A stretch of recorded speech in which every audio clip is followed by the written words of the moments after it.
तीसरे और चौथे चरण के त्रिस्तरीय पंचायत चुनाव के मतदान के मद्देनज़र प्रत्याशी चुनावी मैदान में हैं और अपना दमखम दिखा रहे हैं। इस वक्त मैं मौजूद हूँ छड़वा के समीप और यहाँ पर चौथे चरण में मतदान है, यानी आगामी 27 तारीख को यहाँ मतदान है। हमारे साथ कुछ लोग हैं, आइए सीधे जुड़ते हैं और हम जानने की कोशिश करते हैं कि किन मुद्दों के आधार पर इस बार ये गांव की सरकार बनाने वाले हैं। तो आइए सीधे जुड़ते हैं और बात करने की कोशिश करते हैं।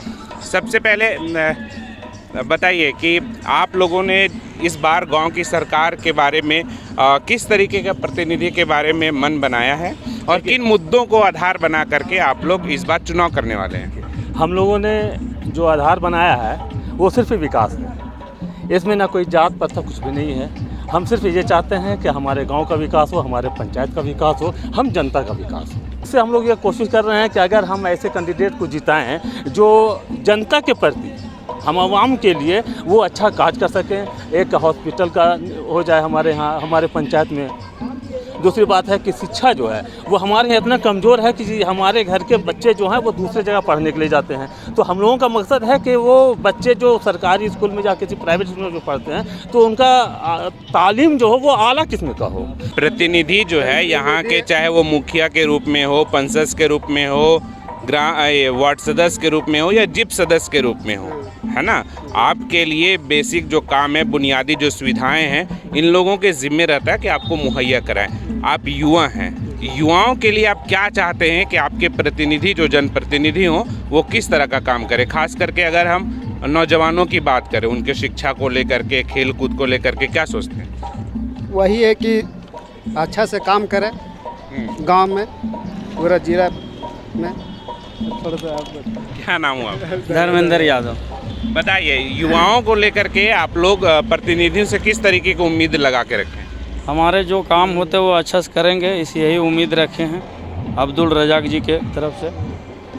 तो हमारे युवाओं को जो कमी है वो पूरा करने का सक्षम है लग रहा है इनमें, इसके चलते हम लोग इसके तरफ रुझान बढ़ रहा है। हाँ, रुझान बढ़ रहा है। ठीक है, आइए कुछ लोग और हैं, हम उनसे भी बात करेंगे। क्या नाम हुआ? जी, मोहम्मद अशरफ अंसारी हुआ नाम।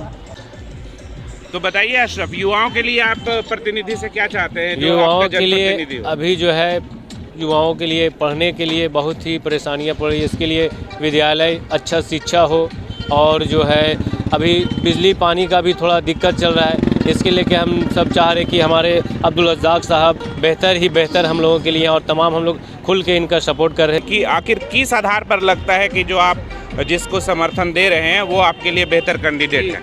हम लोगों के लिए मतलब ये अपने जगह पे नहीं रह के भी बेहतर काम करते आए हैं, और इनका सोच, इनका विचार तमाम पब्लिक को लेके सबको एक साथ चलने का, कदम से कदम मिलाने का इनका बढ़िया एक व्यवहार रहा है, सबों के साथ एक साथ मिलकर काम करने का। तो यहाँ पर जिप सदस्य प्रत्याशी हाफिज़ अब्दुल रज़ाक साहब भी हैं। हम इनसे जानते हैं कि अगर सीधे सीधे क्योंकि कई लोग जो है आपका नाम भी ले रहे हैं, तो सबसे पहले तो ये बताइए कि आप क्यों लोग आपके तरफ मुखातिब हों? देखिए, असल में क्या है कि हम पद पर नहीं पर भी हैं तो भी जनता का सेवा करते आ रहा हूँ, और जनता हमसे खुश है। जो कुछ चाहती है, जहाँ तक हमसे हो सकता है वहाँ तक हम जो है कोशिश करके उस चीज़ को पूरा करने की कोशिश करता हूँ। और जनता अभी जो है बहुत ज़्यादा है कि हमारे यहाँ शिक्षा की कमी है, शिक्षा का माहौल नहीं है। इल्म की कमी की वजह से अभी हमारे युवा जो है, जो एकदम बोलिए नौजवान तबका के लोग जो है वो नशा की ओर बहुत ज़्यादा जा रहा है, सिर्फ इल्म की कमी की वजह से। और इल्म होगा तो जाहिर है कि वो नशा से मुक्त होंगे। तो हम चाहेंगे कि हमारे यहाँ इल्म का अच्छा से अच्छा, बेहतरीन से बेहतरीन स्कूल हो, जो है ये शिक्षा का जहाँ तक जो सुविधा हो सकता है हम उसकी कोशिश करेंगे। और दूसरी बात है, युवा के लिए जो है खेल कूद में जो है हम चाहेंगे हमारे युवा जो है थोड़ा सा आगे बढ़ कर के आए। खास करके फुटबॉल, हमारे युवा लोग जो है रोमी, पिलावल, जो है खुटरा, ये बस्ती में हमारे जो है नौजवान लोग बहुत ज़्यादा जो है फुटबॉल को शौकीन है और अच्छे अच्छे खिलाड़ी हैं। हम चाहेंगे उसको आगे से आगे पहुंचाएं, हमारी यही कोशिश रहेगी। बाकी बिजली, पानी, सड़क तो जो है वो आम है, मतलब आप सीधे तौर पर यह कहना चाह रहे हैं कि बुनियादी सुविधाएं मुहैया कराने के साथ साथ जो युवाओं के शिक्षा को लेकर का, खास करके सभी वर्गों की शिक्षा को लेकर के हम काम करना चाहते हैं, क्योंकि शिक्षा जो है मूल जड़ है विकास का, इसलिए। जी जी जी जी, बेशक बेशक। चलिए, एक भाई साहब टोटो चलाते चलाते गाड़ी रोक दिए और फिर इस मजमे में शरीक हो गए, तो हम इनसे भी जुड़ते हैं और बात करते हैं। बताइए, क्या नाम हुआ आपका? जी, नाम अब्दुल कुदुस कादरी हुआ।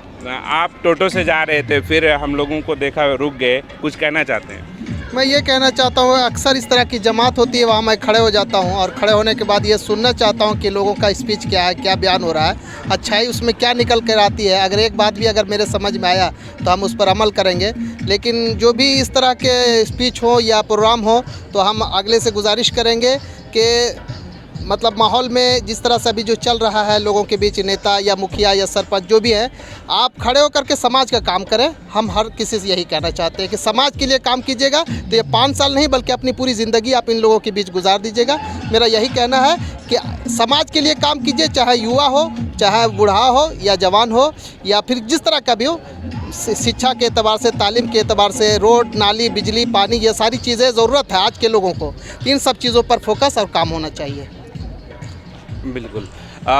तो ये थे कुछ लोग जिन्होंने साफ तौर पर कहा कि समाज में जो बेहतर ढंग से काम करते हैं, लोगों के सुख दुख में काम आते हैं और लोगों का हमदर्द बनकर रहते हैं, ज़रूर लोग उनके और मुखातिब होते हैं। और हमारे जो जीप सदस्य प्रत्याशी हाफिज़ अब्दुल रज़ाक साहब थे, उन्होंने साफ तौर पर कहा कि इल्म की कमी के वजह से कई परेशानियों का सामना करना पड़ता है, इसलिए सबसे पहली प्राथमिकता इनकी इल्म को, शिक्षा को आगे बढ़ाना होगा। लेकिन अब देखना हम होगा कि इनकी बातों पर यहाँ के लोग कितना तवज्जो देते हैं और उन पर भरोसा कर पाते हैं। अपने सहयोगी शहाबुद्दीन और महेश साहब के साथ Shamim Ahmed, SB live Hindi, Hazaribagh. Subscribe now and press the bell icon. Never miss an update.